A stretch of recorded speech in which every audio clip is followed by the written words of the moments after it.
வணக்கம் நண்பர்களே. பயனுள்ள பூஜை அறை தகவல்கள். கற்பூரத்துடன் மிளகு சேர்த்து வைத்தால் கற்பூரம் கரையாமல் இருக்கும்.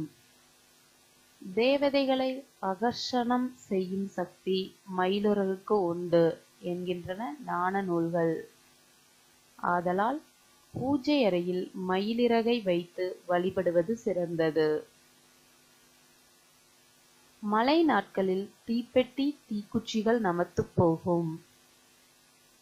4-5 அரிசி மணிகளை உள்ளே போட்டு வைத்தால் தீக்குச்சிகள் நமத்துப் போகாது.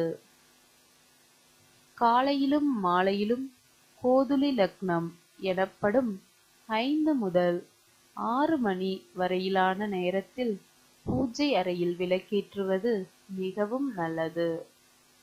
அப்போது வீட்டின் வாசலுக்கு வெளியேயும் விளக்கேற்றி வைத்தால் தேவதைகளின் ஆசி கிட்டும்.